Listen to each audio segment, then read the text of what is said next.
people, how you doing? Today it is a family affair.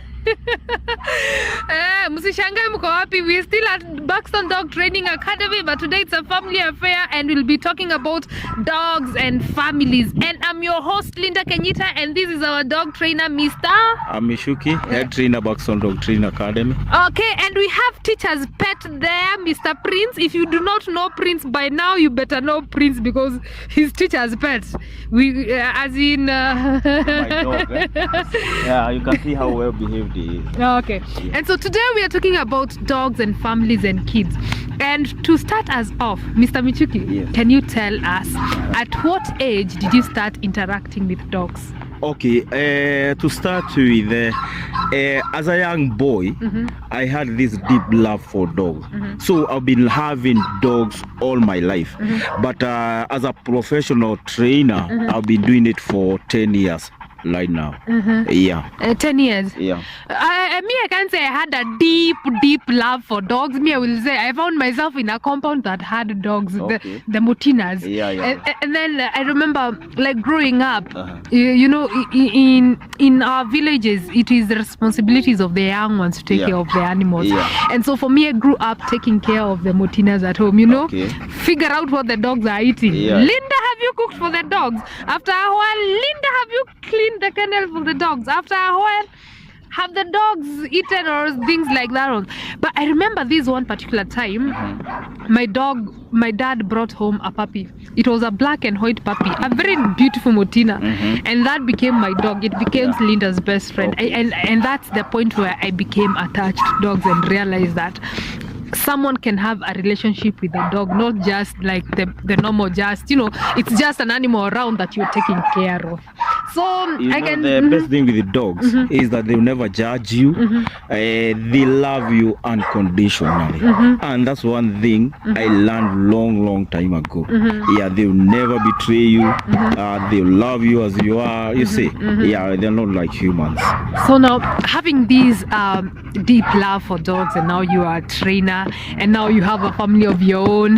Like by now, if you follow us on TikTok, you have definitely seen Michuki's small Michuki there, small Michuki handling Mr. Prince here. He's a very good trainer. Mr. Michuki, yes. Now dogs, at what age at what point do you introduce a dog to your family? Okay, I always suggest that you introduce a small or a puppy, because you see, with a puppy, it's very easy to bond with the family members, and then like for the kids, they will not have a problem with the dog toppling. You know, you see, when you bring a big dog like this one, obviously the dog want to interact with the kids, but the problem will be anytime they are playing, this big dog is going to push the kid by mistake, and then the kid will fall down, and to the kid you think that the dog did it intentionally, you see. So in a kind you start fearing that dog, but once you bring a young dog, a puppy, you see, they're still very young, and then they grow together. They'll start understanding that dog right from the puppyhood. So I always suggest around 3 months old puppy. You can always bring a young puppy around 3 months, and you introduce to the family. When it comes to dogs, we have different dog breeds available for people who are looking to own a dog. And maybe for people who have not owned a dog before and it's their first time, which dog breed would you recommend, like to begin with? Okay, there are many dog breeds, especially there are some which are more friendly to the family than others. Especially that will depend on what kind of family you have. Right now, I have small kids, so I always consider the size of the dog. So if you have a bigger kids, maybe you can bring a giant breed or something, but with this age be very hard for me to bring a giant breed, because as I said, they'll have problem. You see, the dog is just moving normally, it's not the kid by mistake, you see, and that brings a lot of problem. So I would say that to be general, there's some breeds I will recommend, especially if they want to keep the dog as a pet. And then it's also, I think it's also dependent on whether they still want to use this dog as a working or a guarding dog. So if they want a purely pet dog, with no duties to guard or something, I'll go for breeds like Labrador, Golden Retrievers. Those are very good dogs with the family. But again, you find that some people want a pet at the same time they want to use the dog as a guard dog. So in that case, I'll definitely go for dogs like Rottweiler. I'll go for German Shepherd or go for Belgian Malinois. And then to bring another point, do they have enough time to train the dog? Because once you bring in some dogs like a Belgian Malinois, Rottweiler, they require a lot of exercise and they require a lot of training. Do they have that time? And then do they have enough space for the dog to exercise? So there are some people who live in apartments. That's something to consider. Where you live in. If you are living in an apartment, your dog requirement will be different from someone who is living maybe in a country house or something like that with big yard. So those are all things to consider when trying to bring in a new dog. Okay. Now that you've mentioned the training part, we have had incidents of our dogs biting their owners or even the kids. So what precautions can family members or dog owners, and at this point I would say the adults in the house, take to avoid such mistakes? Okay, as a rule of thumb, when it comes to kids, any interaction with a dog should always be supervised by an adult person. You see, because you see, these kids are very innocent, and maybe the way they want to interact with the dog may be not happy, because I've seen kids trying to pop their fingers inside the dog's eyes. Obviously, the dog will not be happy. So a dog can react negatively and bite, but intentionally the dog was not to bite. You see, it's just reacting as an animal. So it's up to you as a parent or as an adult person to supervise how the dogs interact with the kids. It's up to you to make the kids learn how to respect the boundaries of the dog, what to do and not what to do with the dog.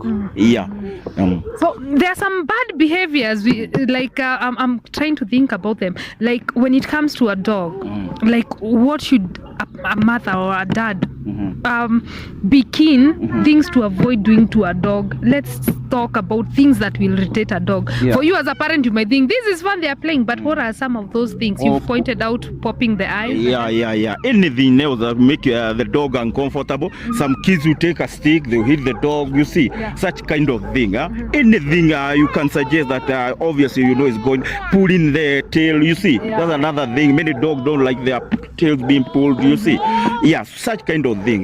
You need to always be on the lookout. So I'm thinking here generally, because I always say like owning a dog is like owning a baby. Anything that you wouldn't want your kid to be done, like when kids are playing, if you see your kid pulling another child's ears, if you see your kid hitting another, that's the same thing that you're supposed to be looking at if your kid is dealing with animals. Because be sensitive to these animals, because these animals can react to defend itself. And even the small dogs, you know, the ones we call the Chihuahuas, they do bite. In fact, they're the worst when it comes to biting. Most of them have very bad attitude. Most of them have bad attitude. So don't say, I'm a Labrador, you say it's a lab, it can't do anything. To defend itself, it might bite. So I think it's very important to teach your dogs on how to take care of that dog. I've seen in the streets, huku hivi kwa mtaa, with boys like throwing sticks and rocks to dogs, trying to create aggression into the dog so that they can attack other dogs. Those are bad behaviors that we need to teach our kids from a very young age, because we care about our dogs, and generally we are animal lovers. We should take care of the dogs. Now, another question. Like now, I'm trying to look at the age differences between Michuki and the dog. Will there be a point that Michuki cannot handle this dog, or this dog becomes too stubborn for Michuki? Okay, according to how I've raised my kids, this dog, as you've seen, they has learned to respect this kid, and on the other way, the kid has learned to respect the dog.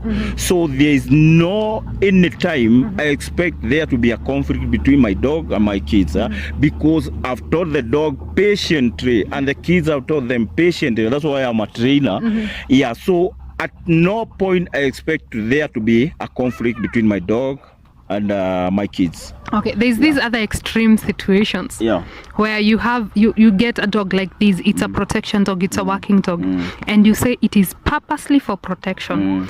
So it has its kennel outside there, and the moment the dog is out, everybody else goes inside. How is that situation? That's a total failure on the part of the owner, because as I said, the first thing you're supposed to do as a family, once you get a dog, is to socialize the dog with a family member, whether a guard dog or a pet. You see, it should be well conversant with the family members. And to do that, you see, all you need, make sure maybe when it's feeding time, you take turns feeding the dog, cleaning for the dog. That's how taking the dog for a walk. That's how you create a bond with the dog. So in any case, there's a problem between the dog and the owner. I don't blame the dog. I absolutely blame the owner for not taking the proper responsibility in having a dog. You see, and they have failed in the most basic thing, which is socialization. Yeah, I've seen very many such kind of situations. Yeah. And this one I will speak out of experience. I think when you share responsibilities among the family members with your dogs, like when your young one is at an age where they can feed the dog or clean for the dog, it creates a sense of responsibility in the child. So that child grows up knowing, I'm supposed to be washing the dog today. I'm supposed to be cooking for the dog today. You know, we are in an age where kids, we've spoiled our kids. They just sit and Netflix and chill. And then the best thing with the dog, when you start involving kids, maybe in taking care of the dog, gives them a sense of responsibility, because you see, in the morning you must clean for the dog. You see, at allow this time you must take the dog for a walk. You see, at this time you must feed the dog. You see,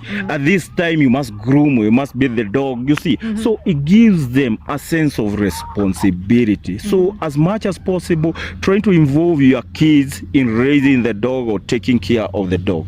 Yeah. So maybe you guys, you're watching and you don't have a dog and you're a family. As a parent, maybe consider having a dog, not just for protection, but for raising responsible kids. And also, if you want to get a dog, or if you have a dog and you do not know where to start when it comes to training, you can always reach us out at Buxton Dog Training Academy. And also, we have a tailor-made course for you guys online at www.Buxton Dog Training Academy, where you can learn on how to handle your dogs at home. You can teach your dogs basic obedience. You can teach your dogs on how to take them out on leash properly, and socialization and all those things. And those courses are available for you at very friendly prices. So go check it out. I'm your girl Linda Kenyita, and this is our trainer. I'm Mishuki. So thank you for hanging out with us, guys. If you have any comments, if you're loving our content, kindly leave us a comment there. If you have any questions that you would want us to address, also you can leave it in the address. So it's been wonderful, guys. It's been a family show today, so hope you enjoyed it. Until the next one, see you.